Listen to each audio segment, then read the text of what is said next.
제가 자주 보던 예능 중 하나가 있습니다.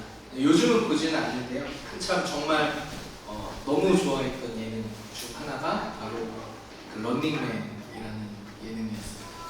저희 첫째가 태어나는 그 순간에도 아내는 진통을 하고 있는데도 저는 런닝맨을 보면서 웃고 있었습니다.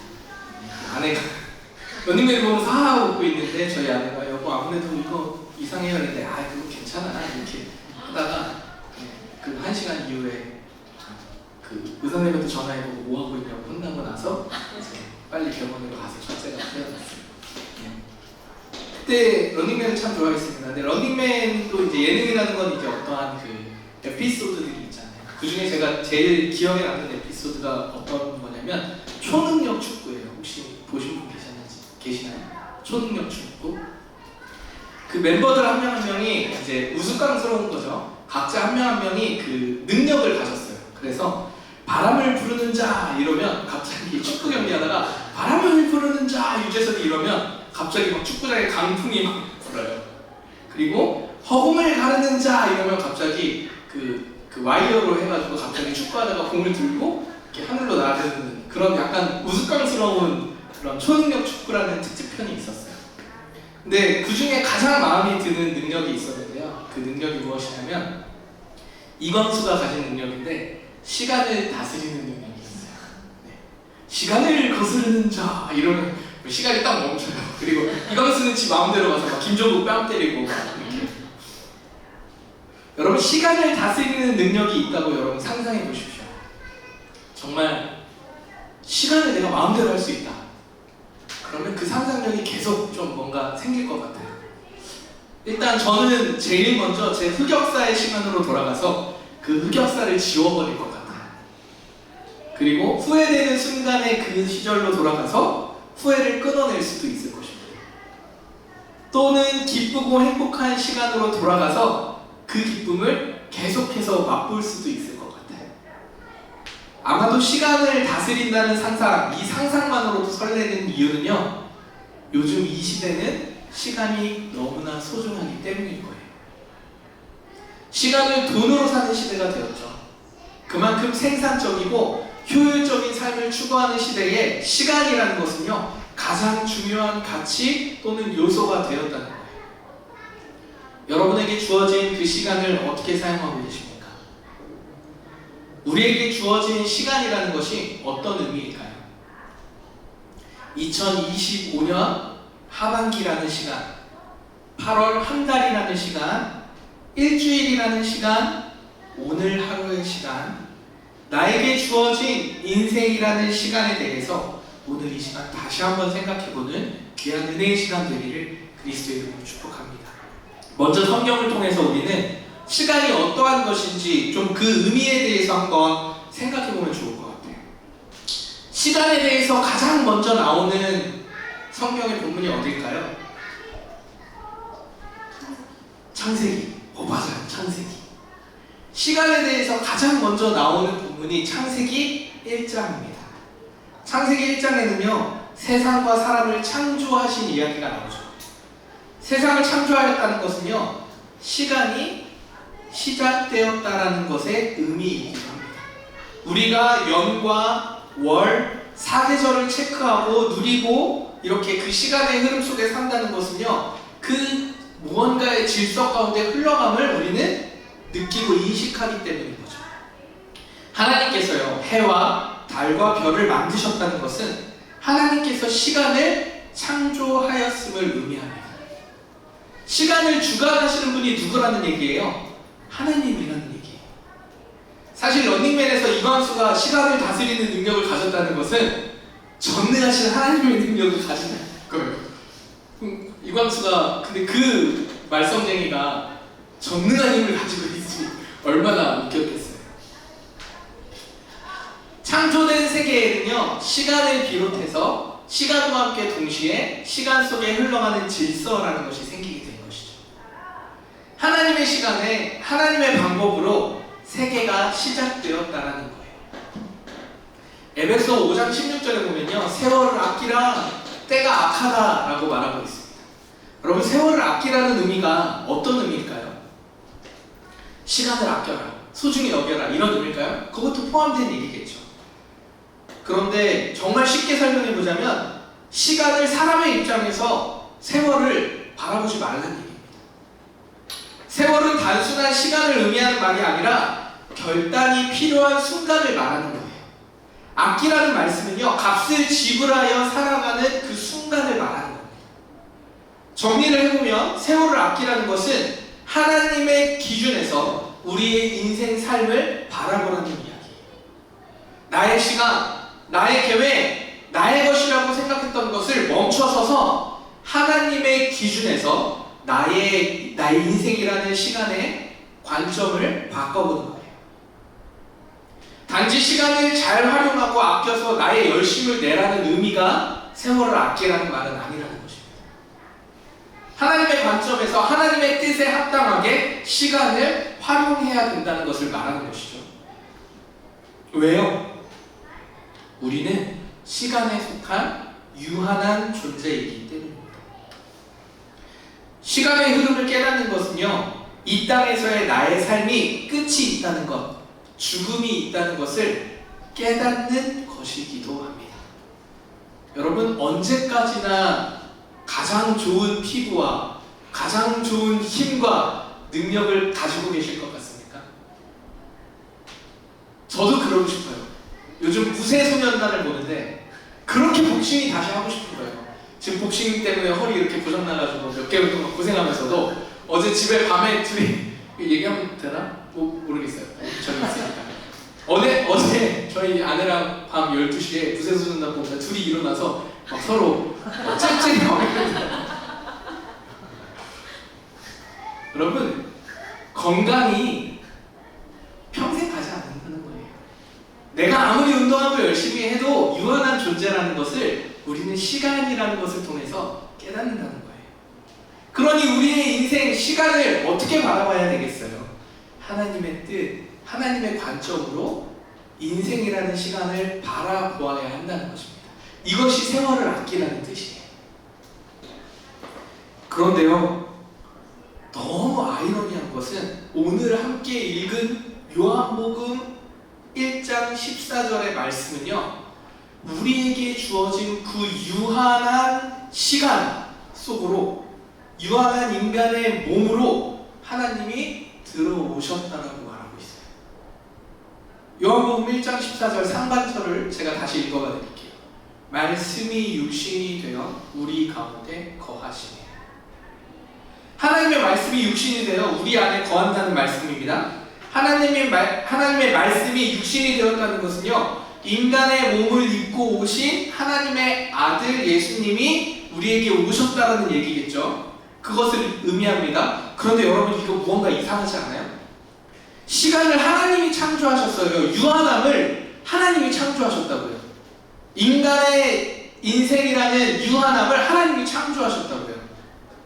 그런데 전능하신 하나님이, 시간의 주관자 되시는 하나님이 굳이 자신이 만든 그 시간 속으로 자신이 만든 그 인간이라는 형상의 모습으로 오셨다는 거예요.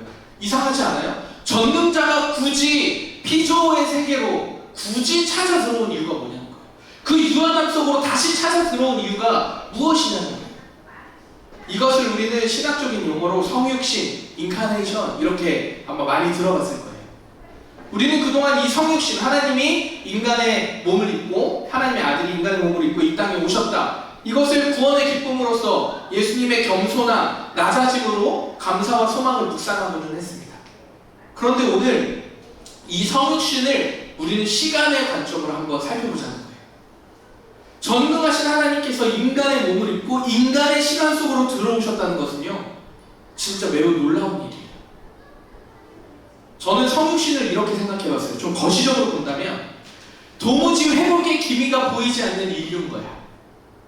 도무지 보이지 않아, 이 사람들이 어떤 형태인지. 도저히 이들은 구원받기에 부족하다 못해 스스로 구원을 할 수 없는 존재라는 것. 내 말을 아무리 말해도 그 말씀을 들어도 듣지 못하는 자가 될 거라는 것을 하나님이 아셨던 거죠. 그래서 하나님이 직접 그 시간 속으로 오셔야 했다는 의미로 저는 생각을 합니다. 그리고 좀 가깝게, 좀 우리 조금 더 미시적으로 본다면 하나님의 임재, 우리와 영원히 함께 하심에 대하여 우리로 하여금 깨닫게 하시기 위해서 오셨다. 말씀이 육신이 되어서 우리가 말씀을 듣는 것에서 그치지 않고 보고 듣고 만지고 느끼고 누릴 수 있게 된 것입니다. 유한함 속에 살아가는 유한한 존재가 처음으로 무한의 존재를 현재, 지금의 실존적으로 만나게 된 거예요. 이것만큼 놀라운 일은 없다는 거죠. 하나님의 임재라는 것은요, 성육신을 통해서 우리에게 실제로 누려지게 된 것입니다. 여러분은 오늘이라는 이 시간 속에서 하나님께서 우리와 함께하고 계시는 분이라는 것을 믿고 계십니까? 오늘이라는 시간에 하나님이 여전히 나와 함께하고 계시는 분임을 믿으십니까? 여러분에게 주어진 그 시간에 하나님께서 앞서 일하고 계시고 보호하시고 돌보시며 인도하고 계심을 믿으십니까? 하나님께서는요, 창조한 시간 밖에서 관망하는 분이 아니십니다. 오히려 우리의 시간 속으로 들어오셔서 우리와 함께 하시는 분임을 믿으시기를 축복합니다. 그렇다면 우리에게 주어진 이 세월, 이 시간을 어떻게 살아야겠어요? 오늘 하루 8월 한 달 25년 하반기 우리의 인생을 어떻게 살아야겠냐는 것입니다. 오늘 설교 제목 함께 따라했으면 좋겠습니다. 시간을 공유하라. 사랑하는 성도 여러분, 금과 같이 귀한 시간을 서로 공유하십시오. 하나님께서 사랑하는 우리와 함께하기 위해 우리의 시간 속에 들어오셨던 것처럼 우리도 우리의 시간을 공유하십시오. 그것이 살아가는 삶의 실제적인 방법임을 깨닫게 되길 소망합니다. 여러분의 한 주를 한번 돌아보십시오. 나를 위한 시간 이외에 누군가를 위해 살아본 시간이 얼마나 되십니까? 제가 지난 금요일에 진안이라는 지역에 처음 가봤어요. 진안이라는 지역을 처음 가봤는데, 진안 사역이 있어서 이제 금요일 내려가서 토요일 날 올라왔는데, 고속버스를 타고 내려갔다 올라오는데요, 운전을 안 하니까 편하지, 뭐 또 요즘 고속버스 엄청 좋더라고요. 누워서 가, 프리미엄은. 그래서 되게 좋아서 편하게 갔다 올 줄 알았는데 편하긴 했는데 시간이요, 내려갈 때 막히니까 3시간 40분, 올라올 때 3시간 10분. 그런데 저의 사역 시간은 어느 정도 된지 아세요? 1시간 20분이었어요. 1시간 20분을 위해서 저는 6시간 50분을 썼는데, 심지어 가서 아무것도 진안은 뭐 없으니까 아무것도 할 수 없어서 전주로 넘어와서 버스가 없으니 전주에서 하루 묵고 다음날 아침에 버스를 타고 올라왔어요. 사실 오고 가는 길만 6시간 몇 분인 거지 실제로 시간은 훨씬 많이 제가 소비를 한 거죠. 제가 그래서 막 고생했으니까 나 칭찬해달라 이런 얘기를 하려는 게 아니고, 제가 이번에 내려갔다 오면서 되게 새롭게 깨달은 게 있어요.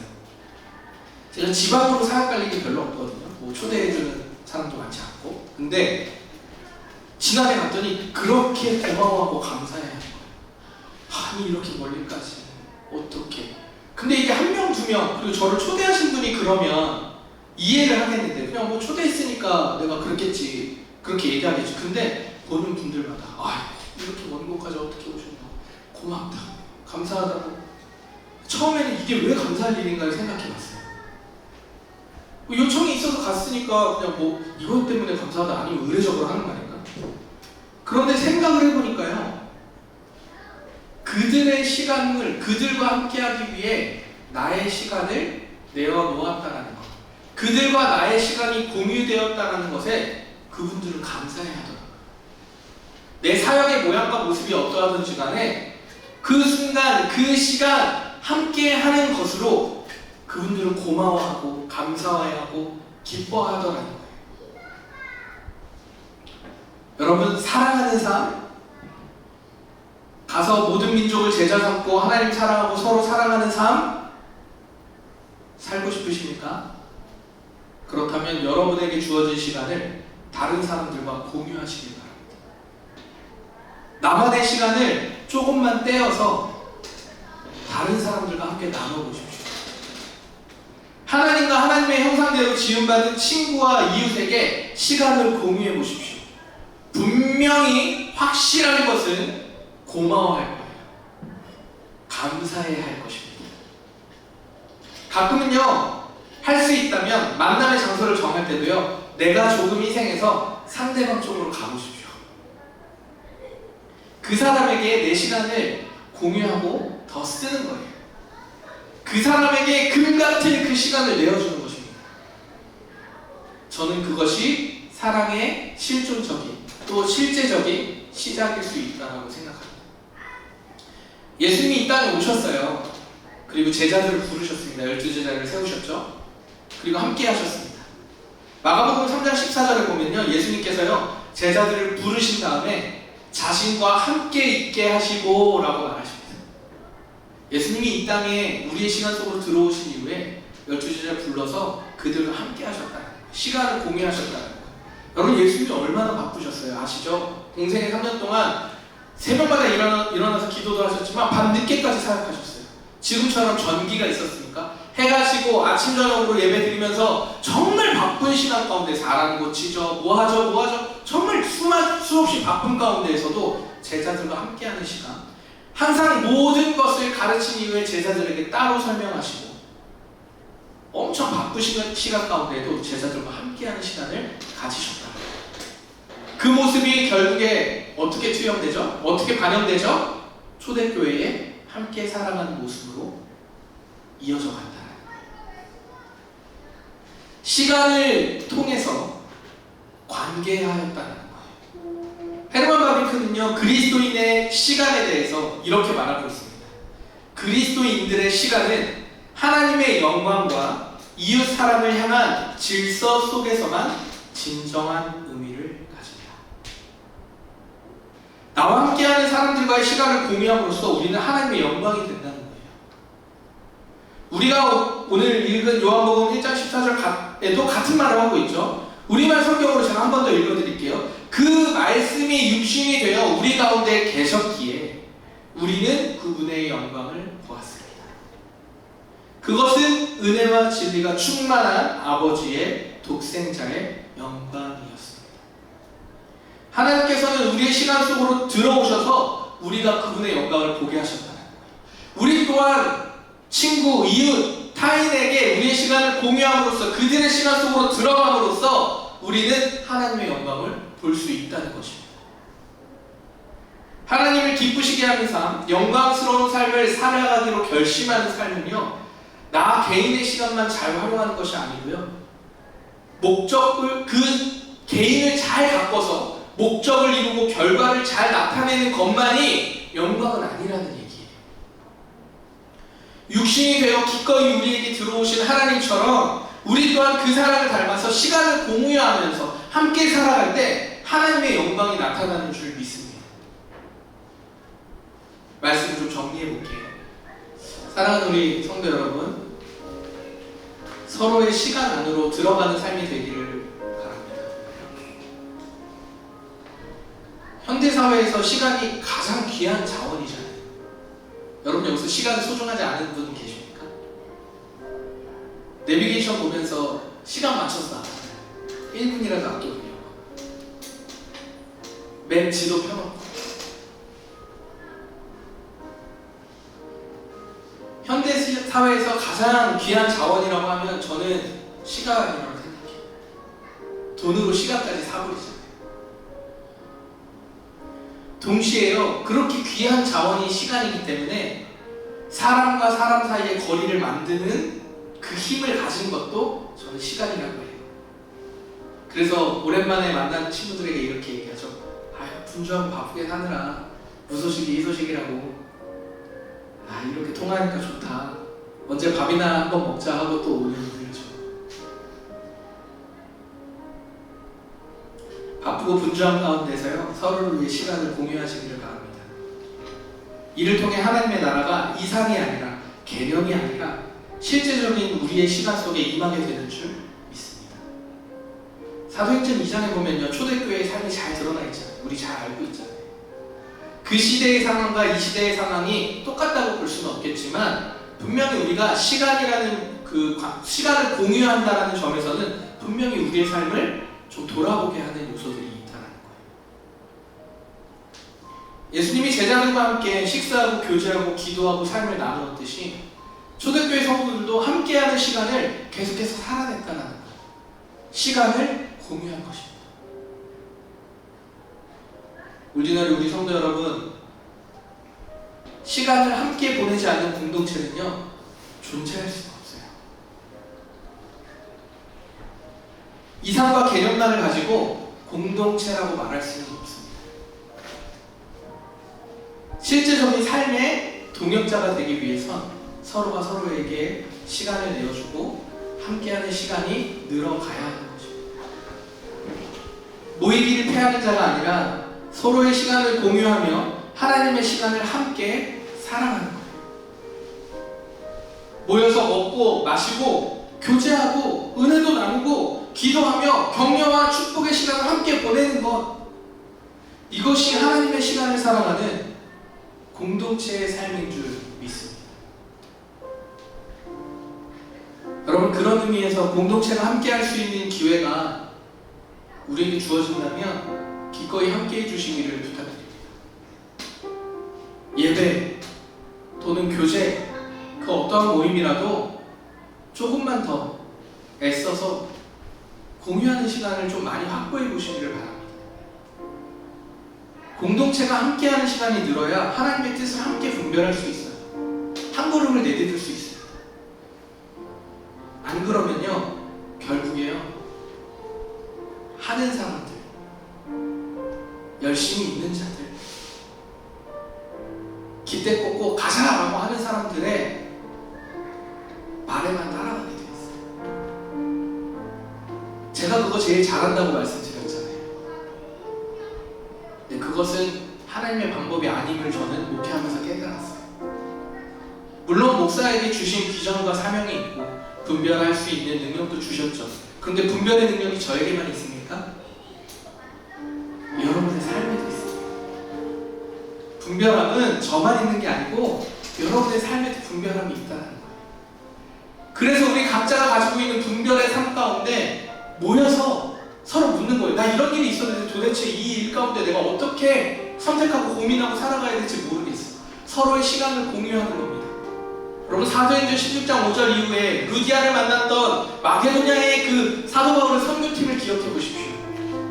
열심으로 기대 꽂고 아시아의 복음 전하려고 막 돌아다닙니다. 근데 안 돼요. 성령이 막으십니다. 그리고 어떻게 해요? 환상을 하나 봤는데 그들이 늘 함께하는 시간 가운데 있었기 때문에 바울이 환상의 꿈을 꾼 다음에 선교팀에 나눴어요. 그랬더니 이거야 지금 이거야. 곧장 네아폴리를 거쳐 마게도냐. 제가 이 얘기 너무 많이 드렸잖아요.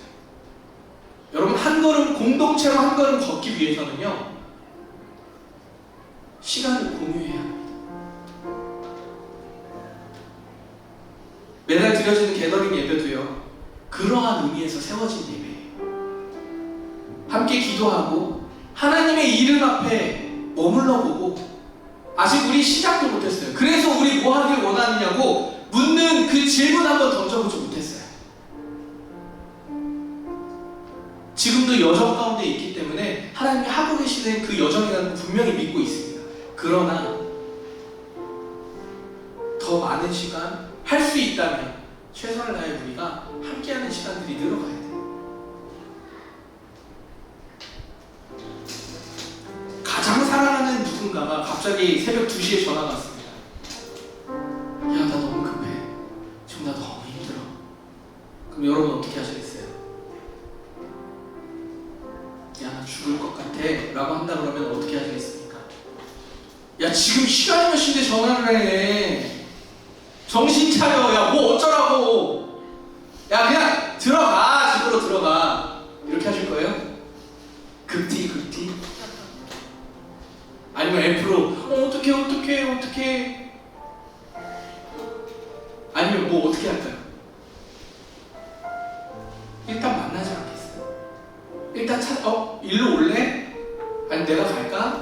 무슨 일인데 새벽이 몇 시가 되었던 내 시간을 내어놓으려 하지 않겠어요? 그것이 사랑하는 사람이라면 하나님이 우리에게 우리의 시간 속에 들어오셨다는 건 그런 뜻이다. 그럼 우리가 어떻게 살아야겠어요? 우리의 시간을 공동체만 얘기하는 게 아니라 우리 4년 예배 드리면서 제가 핸드폰에 있는 지나간 사람들, 오랜만에 연락하는 사람, 어색한 사람들 연락해보자고 몇 번 또 말씀드린 적도 있었잖아요.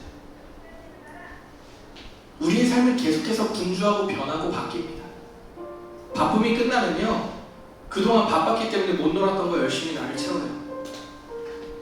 그리고 다시 바빠지면 바쁘다고 또 못 챙겨요. 그리고 우리는 하나님의 나라를 살고 싶다고 얘기합니다. 언제 사랑하시겠습니까?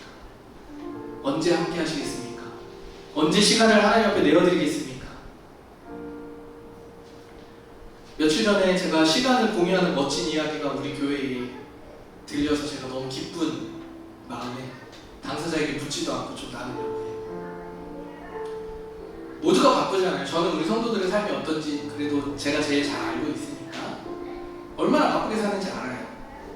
뭐 회사도 바쁘고 개인의 삶도 워낙 바쁘고 또 본인들의 각자가 가지고 있는 비전, 소망을 위해서 애쓰고 있는데 잘 막히기도 하고 때로는 마음도 상해서 머뭇거리기도 하고 여러 가지 막 복잡한 감정 가운데 인생의 어려움 가운데 또 기쁨 가운데 막 이렇게 살아간다는 걸 잘 알고 있어요.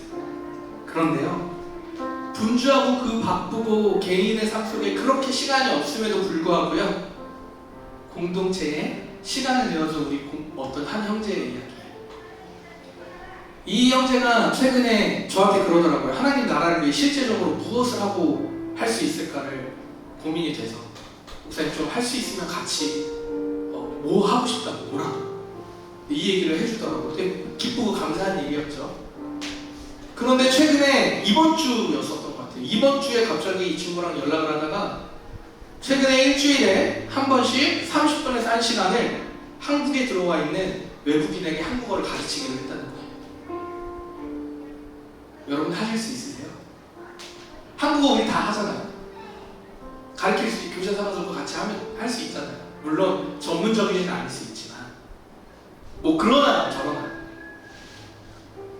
여러분 자신의 시간을 일주일에 한 번씩 30분에서 1시간을 내어준다는 건요 정말 엄청난 일입니다. 어떠한 결과를 바라고 그것을 했을까요? 이거 하면 하나님이 내 인생 뭐 빵 한번 한 로또 떡치는 주시겠지 뭐 이런 마음을 했을까요? 뭐 이건 아니어도 조금의 기대나 설레임이 있을 수는 있었겠죠. 나 하나님 나라를 열정으로 사는데 무언가 나의 기쁨이나 감사나 무언가가 더 충만하게 해주세요. 뭐 어떠한 기대와 설레임으로 했을 수는 있겠죠.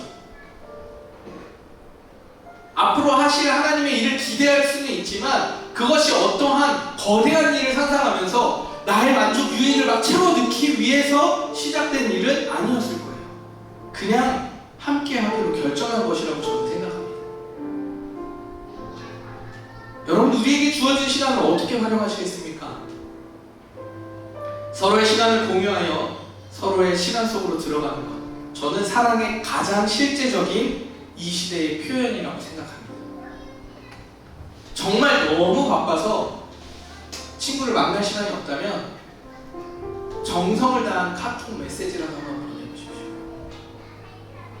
다친 질문, 잘 지내냐? 이런 거 말고 어떻게 지내냐? 이렇게 하면 뭐라도 잘 지내냐 하면 응 이렇게 오는 친구들도 있으니까 어떻게 지내냐 보고 싶다 이 한마디만 더 붙여주면 여러분이 그런 문자를 받았다고 생각해보세요.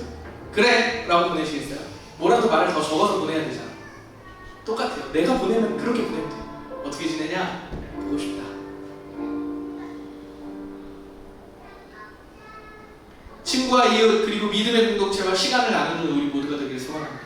그러할 때 세상이 보는 영광이 아니고 하나님의 영광을 보는 말씀이 육신이 된 우리에게 주어진 그 영광을 진짜 참되게 맛보는 하나님의 나라의 인생을 살아가게 되는 줄 믿습니다.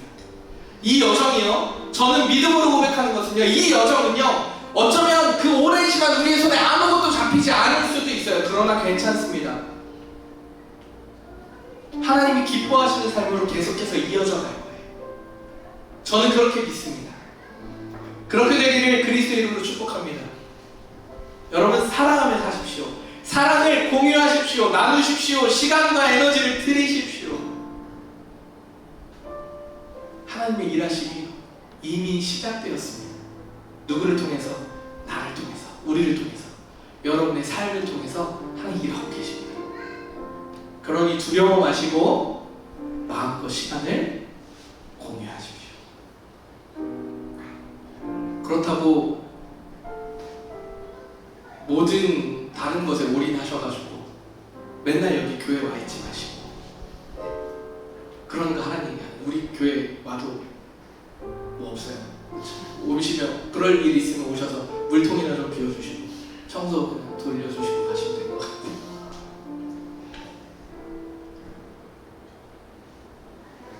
저는 올디너리 교회가 평범한 일상에 특별한 하나님의 은혜를 매일 소소하게 경험하며 앞서 일하신 하나님의 은혜 가운데 동참하는 삶이 되길 소망합니다. 그 동참의 시작이 우리의 시간을 내어주는 것입니다. 그렇게 살아가는 저와 우리 올디너리 모든 공동체 되기를 예수 그리스도의 이름으로